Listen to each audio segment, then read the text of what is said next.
a lot of non-duality. Hi, Michael. There's a hi for you there, Michael. Sorry, I was distracted. A lot of non-duality talks about this as a dream.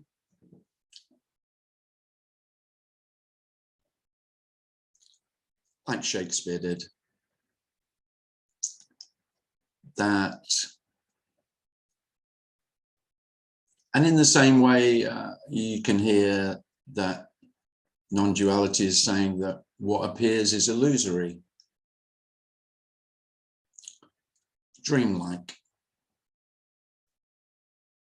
Well, that's not what I want to say.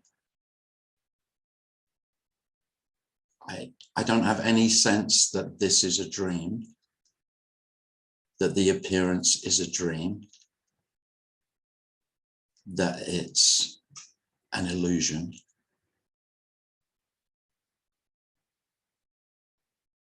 And what I mean by that is that the appearance is very, very real. More real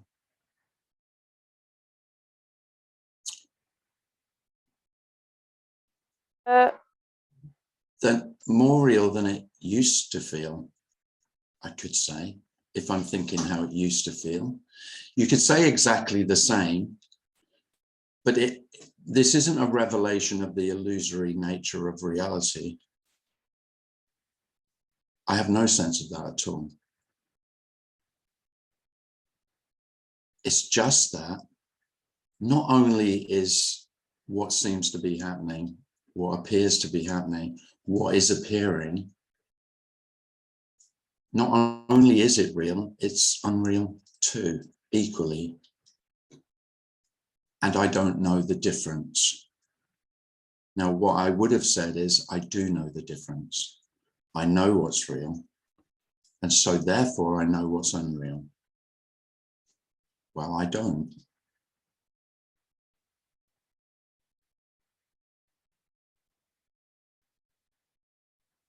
And I can't know how it is for any other human being, but it seems so obvious that what appears, what seems to be going on, what seems to be happening, is all that there is. So if reality, if the word reality or the word real really means anything, then it means this.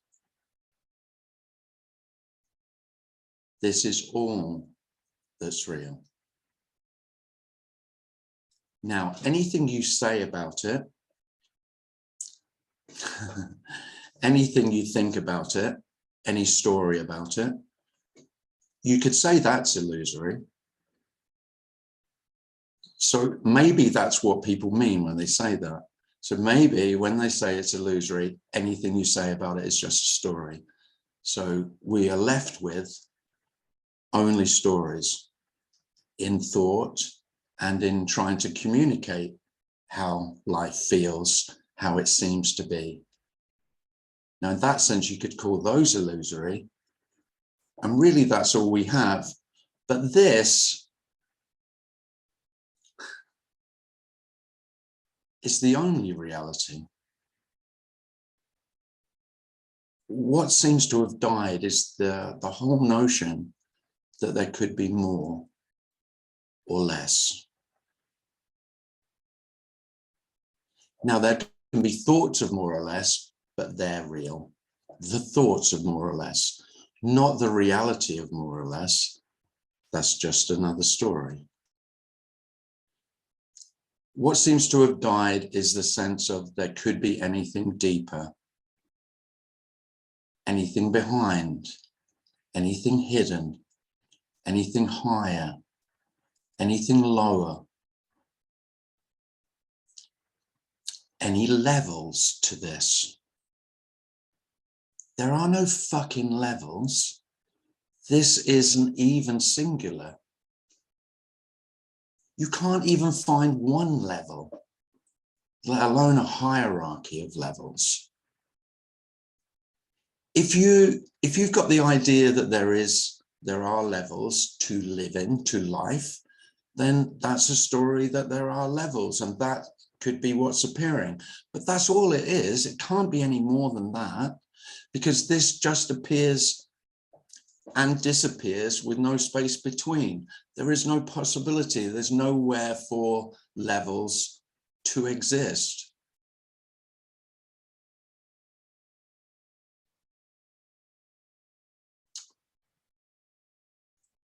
So if there aren't any levels, this is it. It's fucking devastating. There's nowhere to go. There's nowhere to hide. There's nowhere to run. There's nowhere to journey to. There's no going forwards. There's no going backwards. There's no staying where you are. There's no remaining.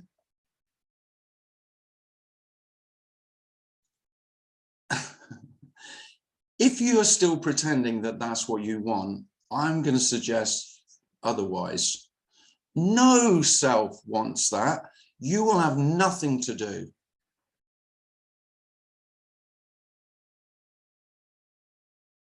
Now, you've already got nothing to do. But in the story, it's very comforting to me to have a story that I could improve. I could improve, my life could improve, I could improve the lives of others, I can improve the life on earth. I mean, my grandiosity can know no bounds at all, that I can influence virtually everything and make it all better. What's being suggested is there is no better.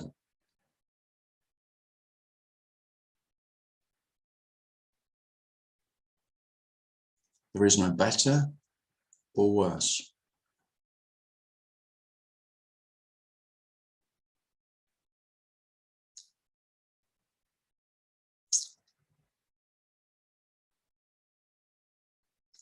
I'm not saying that there won't be stories of better or worse. I'm not saying there won't be desire for better, but that just naturally appears.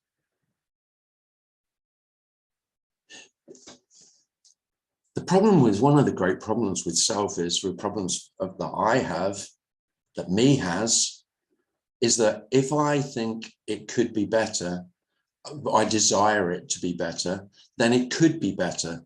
And of course, I can make it better. It's my responsibility. It's down to me.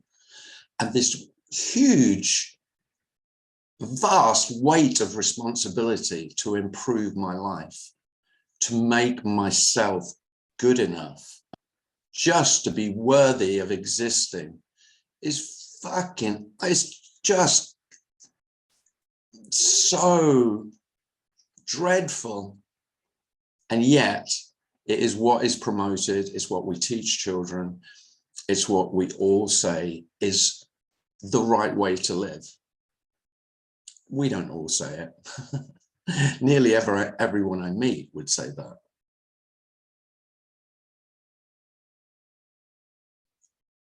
And if you suggest that there is no better, don't expect anyone to be pleased about that.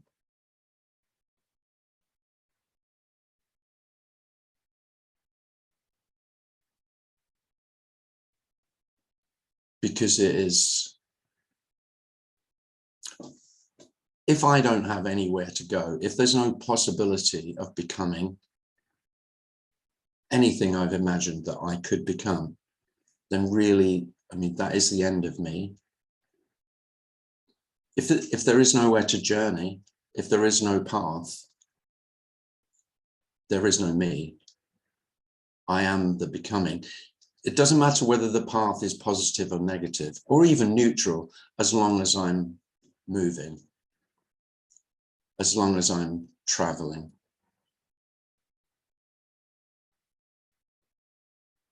So what is there? There's still seeming traveling. But really, there's no movement.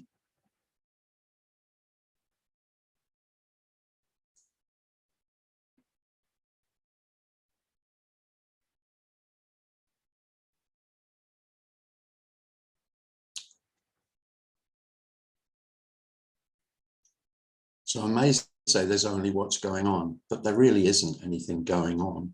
Going on is the whole notion of movement forwards, going onwards. This doesn't go onwards.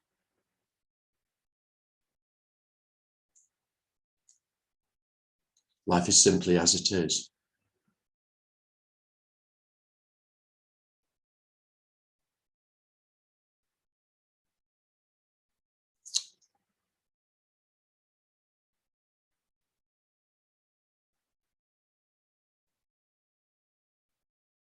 And in the story, that can feel devastating. And yet it is incredibly liberating for the one who desperately wanted to improve himself, to become good enough.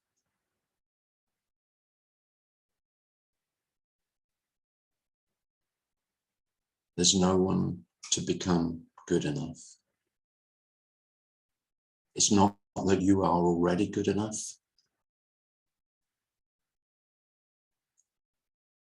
There's no possibility of good enough. It's the freedom from not good enough.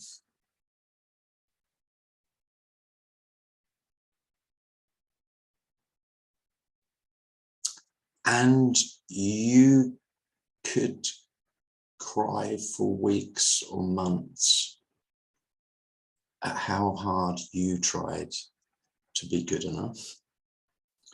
And you may well cry for all the others who have tried so desperately to be good enough.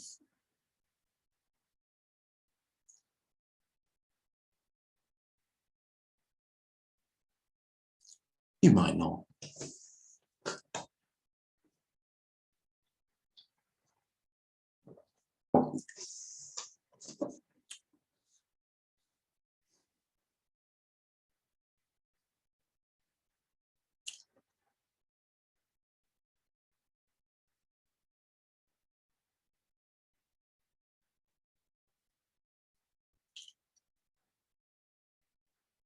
So welcome everybody, thanks for coming. If you want to ask a question, just raise your hand or Dario has his hand up. Dario. Hi, Tim. Hi mate, how are you? Yeah, a devastating talk, I would say. Yeah, it was a bit hardcore. Okay. Nowhere to move. No.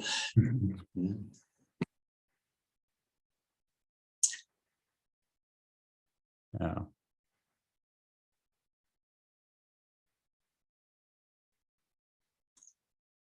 Yeah, it doesn't sound very compassionate, does it, Dario?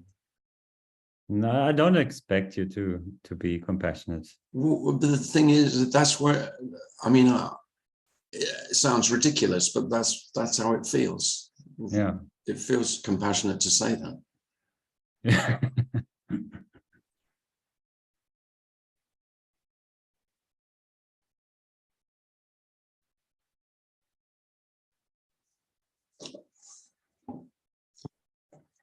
Well, I guess that's that.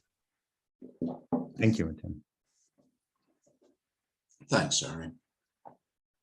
Stefan, go ahead, Stefan. Hi, Stefan. Can you hear me okay? It's very loud here. Yeah, I can hear you. Check. Yeah. I'll try and speak up. Yes, it's just an amazing talk. It's been on my head a lot, this it's amazing just talking about it because yeah, because it's sort of that dichotomy of what's real and what's illusory. Because what's sort of occurring here is a sense that yeah, everything is illusory. Everything is sort of empty. That hasn't got that kind of solidity to it. There's nothing outside awareness. So there's no awareness because awareness can't be defined as the opposite to it. I think you explained this. So you're sort of seeing through awareness, or you're seeing through the self. And so there's like an element of it being illusory, and you're being delusional, and it's being empty, and you're getting it wrong. but it's kind of liberating because you're sort of seeing it, but the seeing it is happening. So it's real. So seeing the illusion is like what's real. So it's like this amazing kind of, well, it's sort of real and it's not real type thing. So yeah, it's a really weird one. I don't know if this makes sense, but you know, if the delusion is real in the sense that it's happening, because there's no thing that's not delusional, because it's just happening. Like, do you know what I mean? So there's a strange kind of embracing of it, because I might as well embrace it because there's nothing else going on. There's nothing beyond that experience that could happen. So the delusion is sort of a reflection of reality, even though it's sensed as being an illusion. So yeah, the one thing I might say is a bit weird here, and it's kind of fun, is like indulging it a little bit, because this is a bit weird, but like, I used to love sort of going into, like, I used to love kind of exploring awareness and just seeing what awareness is. But then awareness was sort of seen to kind of not really exist in the sense that it can't be labeled or anything. But yeah, this doesn't make sense, but there's an element of, well, if it's all illusion, and there's an element of, well, can I indulge it? Can I indulge awareness, just probe it and sense it and feel alive and feel beingness? It is an illusion because the aliveness is just a thought. You know, it just goes, and then, you know, there's something else that takes its place. But there's an element of, can I indulge the sort of relative, even though I know from an absolute level, it's like all nonsense, it's all kind of delusional. Anyway, it's just kind of funny thing. But it was an amazing preamble. Well, you can only indulge the relative, Stefan. You won't be indulging the absolute. If there's going to be indulgence, it'll have to be relative indulgence, that's for sure. So indulge whatever you fancy. I have to say, if I fancy something, it's a bag of crisps rather than awareness, but it's just my taste. I can't think of anything worse than indulging awareness, but you know, it's indulgence. To me, indulgence is just what do you like? What do you fancy? What appeals? Well, if it appeals, then you can indulge it, but you won't be indulging the absolute, that's for sure. No, I get that. Absolutely. It's as you said, I get it. And I'm using those words colloquially. I don't mean it in an absolute. There's no absolute. There's nothing beyond the experiential field. You know, that's what you were saying. There's no levels. And that was amazing to hear you say. There's just this and not even that. But yeah, I get what you're saying. Yeah. Great. Thanks, Stefan.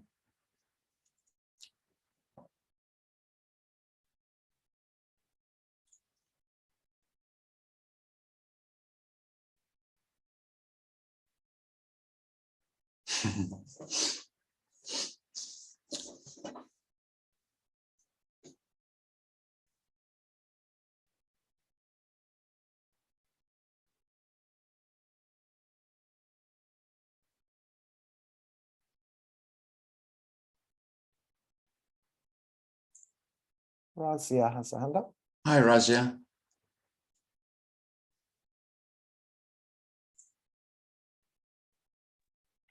Hello, Tim. Hello. Nice to see you back. Yeah, and you, how are you? Okay. You know, like when people say it's just this, I wonder about that, you know, because there's so much more to whatever this is. There's so much that we don't understand, that we don't know. Well, I don't know. But obviously, I don't, I mean, that's, how can that be more? I mean, if you don't understand any of it, then it's like like this person before said, Nielsen, that it's an experiential thing. Like sometimes you're experiencing stuff that makes no sense, you know, and then you wonder about it. Like yesterday, I was like listening, and this morning, to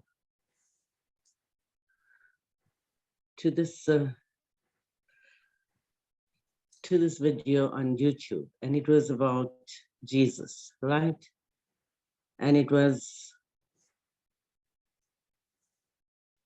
and as I was listening to it, I could feel stuff. I could feel a whole lot, like I could relate to everything that was being said. And it was like shifting happening in this brain of mine. And I could, like everything that he was saying, I could say, hey, I could relate to that. You know what I mean? And then it came to this part about there will be someone who comes after me, like the Holy Spirit. And I was thinking about that, and I said, like he said, I mean, obviously when he was being crucified, I felt so sad, right? I mean, that part of it I couldn't like understand, but it was seemingly something that had to be done. And then I was thinking about it, and I said, this Holy Spirit that he spoke about, I feel that. I feel that there is this, that there is something that's, and it talks about the light and the truth, you know, and there must be some kind of truth out there. There must be more. I like non-duality. I like, because I mean, when I first encountered this, and I mean, obviously it's always going to be Michael, right? And he asked me, like, what would you like to be like? I mean, what would you want from this? And no one had ever asked me that question before. No one ever seemed to bother what I wanted, like, you know what I mean? And yeah, I felt special, kind of. And then I told him I just want to be a good person. Just to be a good person, a loving person, a kind of person, the kind of person people relate to, you know, and I mean, that can help others without expectations and anything. And also I wanted to like be able to forgive.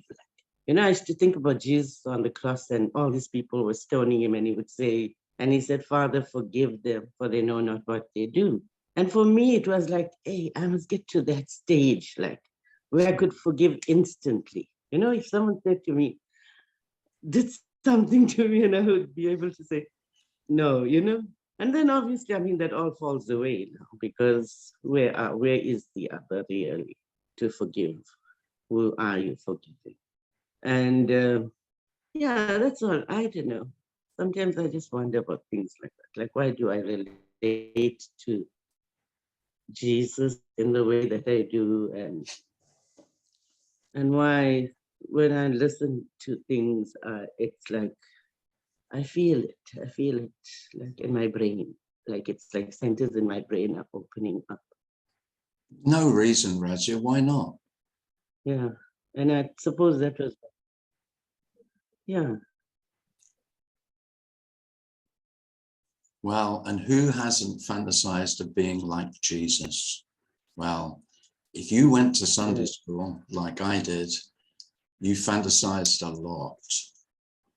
And how did you feel about yourself listening to Jesus stories?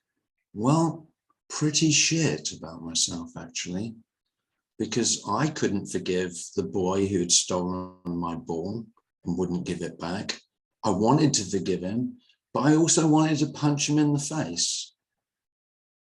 And so I could only then feel unworthy. But then I consoled myself. I wasn't the son of God. So I, you know. Yeah, but there's no one amongst us. You know, and maybe that is the thing about truly worthy. The thing about this, it's like, you know, like when the compassion in speaking about this, Razia, is just like that when this you this, can't they be brought better. this prostitute. Pardon?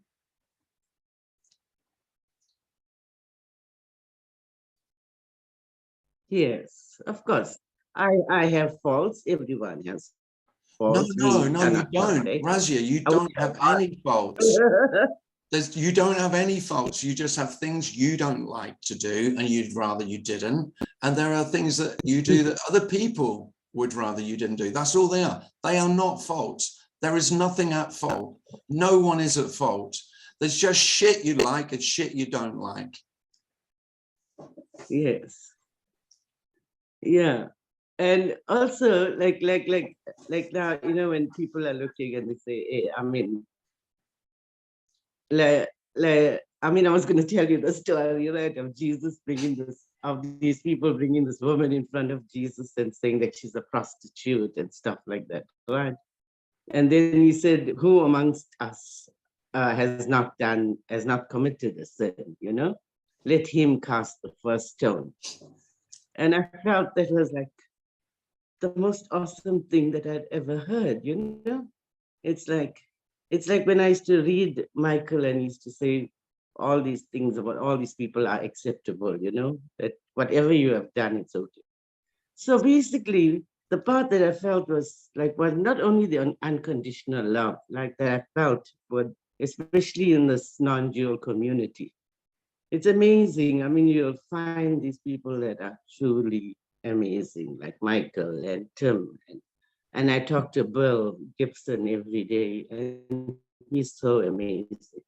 And I feel like for the first time, like I felt like the sense of belonging, you know?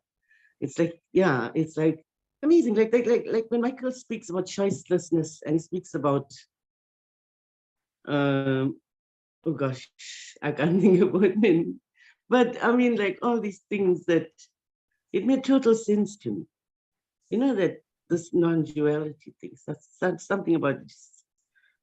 It's like the way, this is where probably, I mean, if we are here to change this world, I don't know really. Maybe that's where it is, you know? And I like choicelessness because it takes away the fear. It takes away the guilt. It takes away the, oh, hey, I mean, all these things that we are now judging, you know, judging ourselves.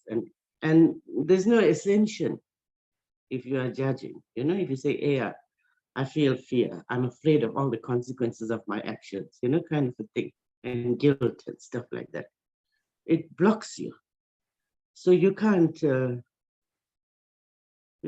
ascend to this light that we all are. We are the light. It's not that I am special in any way or Michael is or Tim is, you know. It's like everyone is the light. It's just that you don't see it. You don't well, feel if you think I've ascended to the light, Razia, or Michael for that matter, I think you've got us all wrong. I don't, there's no ascension. There's no possibility of ascending at all. Yes. And, well, and wonderfully, I mean, I talk about unconditional love, and the impossibility of ascension is unconditional love. Yes. Yeah, maybe in a way, what we're talking about is that there is this great, like a shift kind of a thing that happens, which is in a way like ascension. I don't know what you call it. That seems to be taking place, right? And then within that same story, I know you would tell me, hey, but we've always been this. You know, when will you not this? I don't know, but it seems to be the play within the play. What is happening? What are we? And yeah, I still, sometimes I sit and I think, hey, there must be something much more to this. Well, And we if you think there's much more, that's what there is. The thought of much more. Yeah. I mean, that's all that the more will be. And Tim, like if you have these experiences right within the dream, right? Like for example, like, you know, I think I told Bill about this, that once my sister was dying, right? And when I went there, I was standing in the hospital at her bedside and looking at her, you know, And then I started to sing because I mean, that was the only way I could deal with this. And I was singing like dance, dance, wherever you may be, you know? I am the Lord of the dances. Oh, it's one of my mum's And favorites. then she was looking at me and she wasn't seeing me like, you know, she was seeing something. Or I don't know. Yeah, and then, no, but the thing is when my sister got scared about this now, and she said, now she didn't want to be with her, then I went there and I held her. And when I held her, I held her and then my hand was at her heart in the back, you know? And I felt this wind leaving her body when she last breath. So I don't know, like we don't know if there's relevance to what happens in the dream, you know, to these things. Yeah, but that was like so amazing that at that, and then I've encountered that so many times. Like even when my husband was dying, I looked at him and then his eyes kind of rolled back and then something left his body, but it had left through his head, you know? It was, and then I came back and told my daughter, and she said, yeah, it was a good, you know, I'm sorry, it's not something you should laugh about, but you know, the way she said it. Like, Yeah. and yeah, it's like there is something there that maybe that we are, because of this, the way we're looking at life, we're not seeing it. I mean, I don't know there's not something else there. I mean, I can be quite assertive that there isn't. It sounds like I know there isn't. Of course I don't know there isn't, but I'm certain that there isn't anyone else who knows that, who does know that there is or isn't. So I guess that's the consolation. And you could say that's unconditional love as well, that what is undoubted. So there's no doubt here that I don't know, but I don't doubt that Jesus didn't know, or Buddha didn't know, or Krishnamurti didn't know, or Alan Parsons didn't know. You know, anyone that you've made in the know, there's great liberation in that. Well, yeah, they thought they knew. Hopefully it was nice for them while it lasted. But I don't doubt that they did. Yeah. Razia, I'm just gonna, there's 2 or 3 other people want to speak. One more question, Tim, before all I wanted to say is that, okay, I look at myself, right? And I mean, some of people would say, like, I really like myself because I look at myself. But I look at myself, right, and I see that I am becoming this light. And I wonder about it because, I mean, it's like, why is it happening to me? Well, like, I mean, if I do something like well, if you wonder, you want to be careful. Like, why am I? If you start wondering why is it happening to me, you'll come up with an answer like you're the chosen one, and now that is fucking ground. Obviously, I don't want to be. I don't want to warn you off in any way. I do. I want to know why am I becoming this? Well, if you think you're the light when you die, that'll be soon enough, Razia. You don't need that now. Yeah, then I mean, like, look at this, like, and then I do that, and I say, why am I? Why is this happening to me? And I know, like, yeah, there is no answer. Thanks. Thanks. Natalie has a hand up. Natalie. Hello. Hi. Hello. How are you doing? Good, thanks. I loved your pictures. That was so awesome. And I booked my flight for Asheville. Good work, Natalie. Yes, good work. Yeah, I just wanted to say hi. And, you know, the whole thing about no separation, it's like nothing is becoming anything. It's just as it is, you know. In those stories are just stories that Jesus, I mean, I went to Catholic school, I did all that, you know, and the thoughts about Jesus are just thoughts about Jesus. I mean, I don't even know at this point. if there really was a truth. I mean, they say it, so whatever. It doesn't really matter anyway. It's just it's that whole story of becoming coming to a place where you could just know the true self. And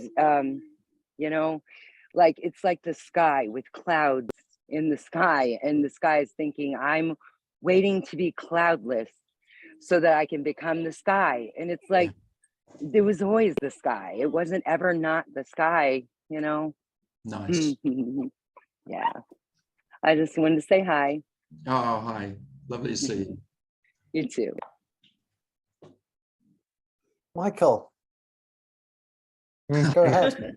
Hello. Jesus didn't forgive the money changers.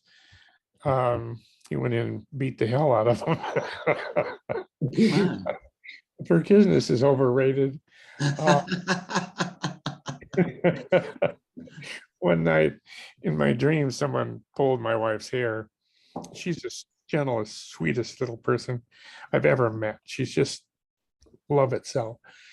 So the next night, I tried to dream this guy up again. And I was going to beat the hell out of him. And I wish I would have. Of course you did. Yeah. Yeah. I mean, the other day, Alfie told me about a boy who had been mean to him at school. I wanted to go and beat the boy up and his dad. Yeah. Me too. When it happened to my son. I mean, I didn't, but I thought, yeah, I could. If I'd have been there, then I probably could have done. Bastard. Muhammad Ali would have never become a boxer if someone hadn't stolen his bicycle. That's right. That's a great story. Yeah.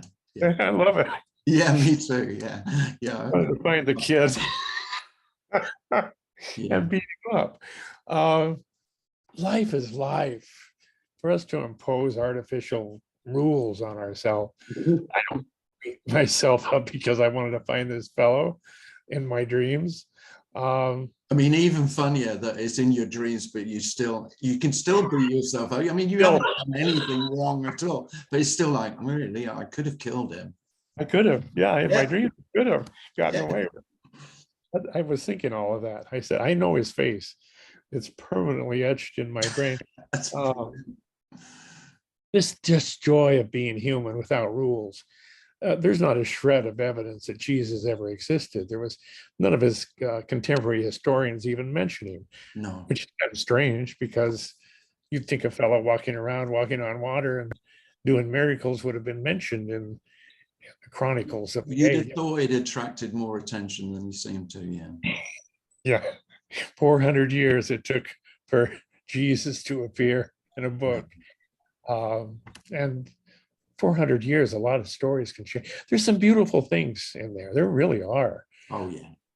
But there's some not so beautiful things. The idea that somebody else's story has impact on our story. We're unique. We're one of a kind. We're human beings.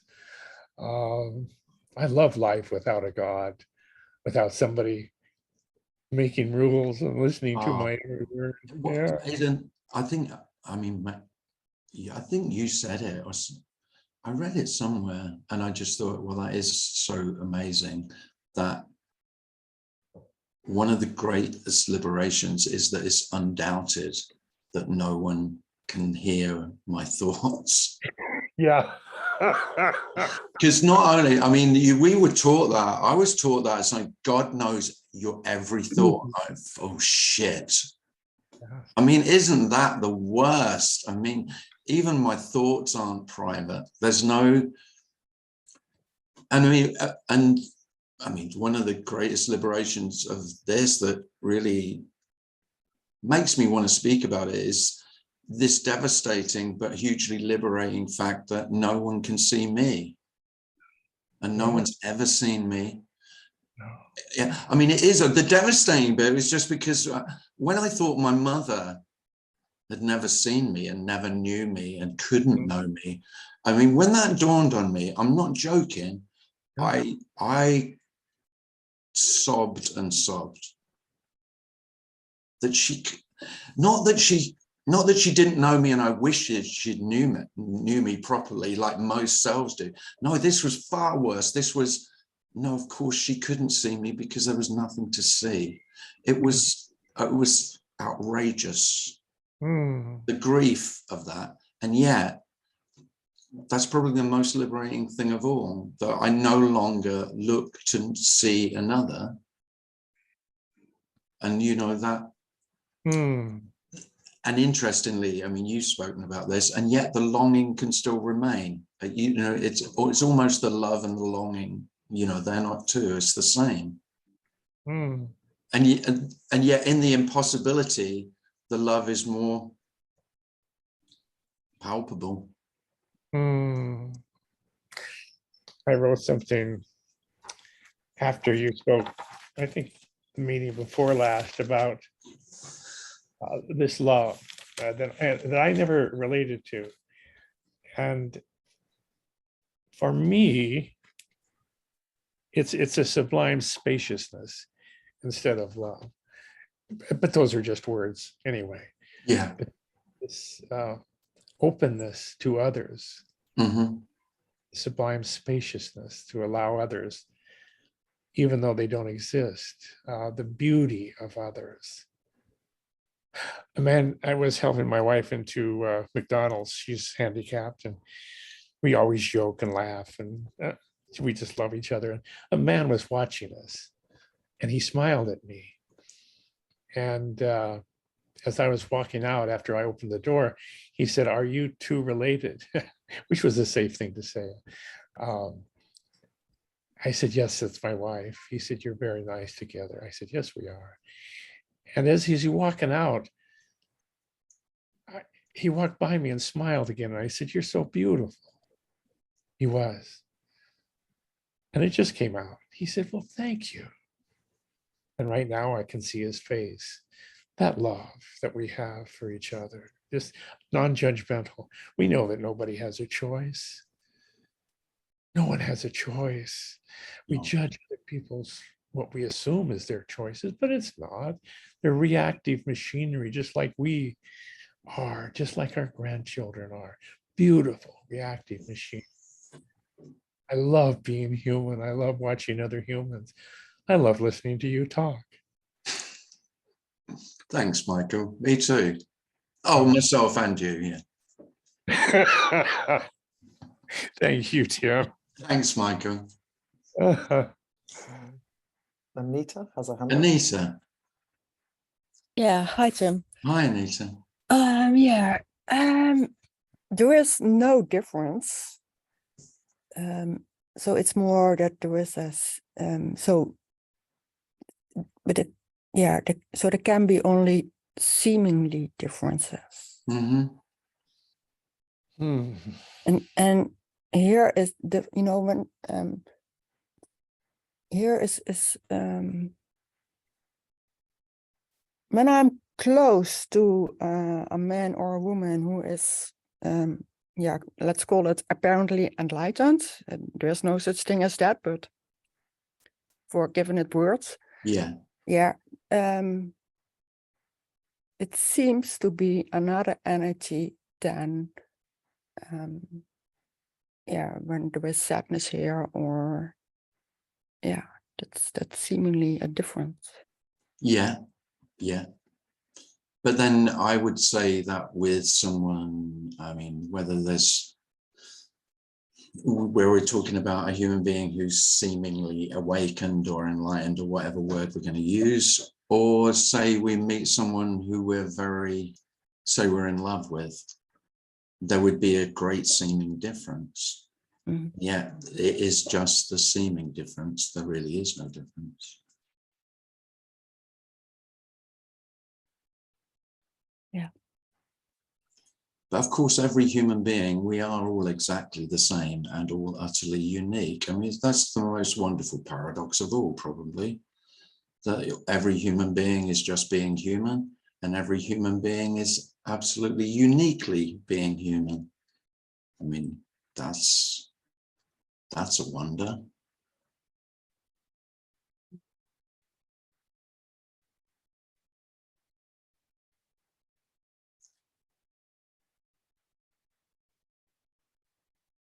It's just not there being human. Human beings don't own their being human. They just are being human. Yeah. And again, if that's obvious with every human being you meet, there is seemingly less difference. I would say that there's seemingly less difference between human beings when there isn't the preconception that there are some human beings who are closer, or, you know, whatever scale you've rated human beings on. I mean, a lot of human beings just rate human beings on their appearance. So they have a scale of who's good looking and they're more acceptable. But the enlightenment scale would be kind of the same, but just on a spiritual level, you could say. I know a lot of people who judge others against themselves on how spiritual they think they are. Or intelligence, you know, you can use whatever scale you want. Mhm. It's all, but the wonder is it's all empty. I mean, it only means something to the one who's made up that idea or has learned the idea and then thinks it's true. Yeah. But that isn't to say that you don't meet some human beings and there's a special feeling and they're special, feels special. Yeah.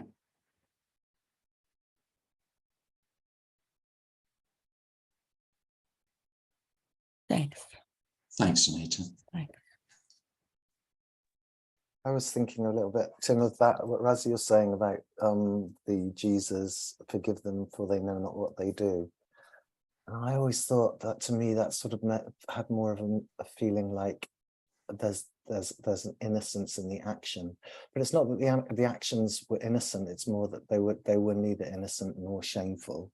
There wasn't really a director or a perpetrator behind the actions. You know. Yeah, because I could say that there is a sense of the innocence of everything, but innocence isn't the correct word. It's just the absence of the guilt. Because of course, if there is no possibility of guilt, there is no innocence either. Not really. Yeah. Ananda has a hand up. Ananda.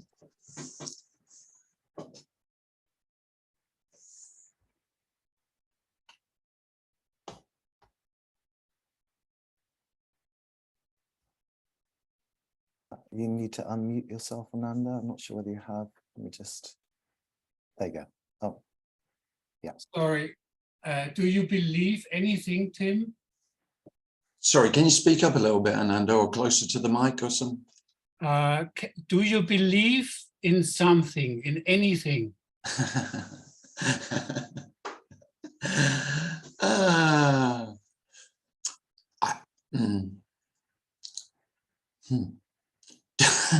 I think if you ask me what I believe, they're exactly the same as they've always been. And it's just that I don't believe in the beliefs. It's a hard thing to put into words. But you ask me my belief or opinion, you could say, about a subject. And they'll be pretty much what they've always been. Yes, but would you say? But the thing is, you could say there's been a complete loss of faith in belief. Would you say the intensity of believing has diminished? Yes, you could say that. Did you say intensity? Yes. Oh, yeah, without a doubt. I mean, I've lost all belief in beliefs. I don't believe beliefs at all. Right. So, because I mean, for me now, it just seems obvious that belief is an idea, and it's an idea that I was taught, and it's an idea that the beliefs that I adopted were beliefs that I thought would help me.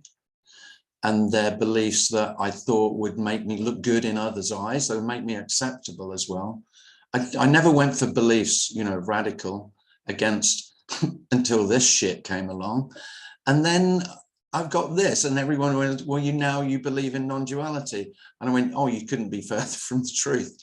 This doesn't leave you with anything to believe in. Is that the sort of root of your question, Ananda? Not yet. It's kind of leading to the actual question. Do you still hear me? Yeah, I can hear you, yeah. Because would you agree also that to suffer, you have to believe something? No. No? Not at all. Okay. No, this whole notion, I mean, I'm not the Buddha. No matter what you've heard, I'm not. And I don't aspire to be. The whole notion that a human being could be free from suffering. I mean, it's the most arrogant bullshit that I've ever heard in my life. And I mean, that's most spirituality sort of leans towards that. And that belief is required in order for a human being to feel suffering. It's just complete nonsense. Now, I will concede that beliefs can exacerbate that, of course. But I mean, depends what you mean by suffering. But if you mean by the pain of being human, which most human beings call suffering, what most human beings call suffering is emotional pain. Well, without beliefs, there might be more, not less of that. Okay. But the belief is a story, and so there is the additional suffering, you would say, would be in the story about the story of belief. So would you say you are suffering less since the diminishment of? What are you trying to get me to say, Ananda? You're leading me down the garden path here. Do you want me to say I suffer less? Okay, yeah, go on then. Yeah, I would say there's less suffering. Yeah, I'm going to give you that. Yeah. What about I will not give you that there will be any guarantee that with even a diminished sense of self that there will be less suffering, because suffering, I mean, it's just, life is utterly unknowable, random, wild, free. Any shit, any moment, everyone knows this. This is not spiritual in any way. It is how life turns up. You can do everything you want to be free from belief. And if you think that will free you from suffering, good luck. But it won't. It's not that I am thinking that. No, but you know, that is quite a traditional spiritual story. Yes, yes. Okay. Thank you. But I mean, this is the hardest thing. I have to concede that life is easier, and by that I could say less suffering. It's kind particularly less fear. Yes, yes, and the general well-being. Could you say that also? That life is like based on a general well-being instead of a search. I would say, yeah, a lightness. Yeah, life is definitely lighter than it was for me. Okay. Yeah. Well, it seems like I'm not having to carry me around everywhere. So, you know, I weighed a fucking ton. Yes. I was like a rucksack of rocks that I had to carry everywhere. I was a burden. Yes, I read this sentence of somebody promising that when you train with him, you believe less and less, or the intensity of belief diminishes. And he says that if you have looked through the illusion of being a personality, then you cannot suffer anymore. And it's just not my experience. And I wanted to No. know how you experience. Well, I would, I suffer more than ever, but also in a general, lighter way, kind of. It's very strange. right. It's Yeah, more I dense, like but that you said, I like that you say that, because there can be more suffering and yet it's immeasurably better than yeah, when it's you have very less strange. suffering. It's like it's all inside of a general, I don't know how to call it, of nothing actually. It's all in nothing, but very well there. Mhm. Even the suffering. Oh, thank you. I was thinking about Cyril, Tim, the suffering, the grief. Oh, God. Sorrow? Cyril was Tim's cat that died Ah, some months ago. My beloved cat. Mm. How are we doing for time? Time's up. Yeah. Okay. Well, thanks. Thanks everyone for coming. Raji, you save it. Save it. Save it for next time. Thanks for coming, everyone. Lovely to see you all. Thank you. And Thanks, yeah, if you do fancy a new year to remember or forget, then have a look on my website. New Year in Black Mountain. Should be fun. Thanks, Darren. Thanks, Tim. Lovely to see you all.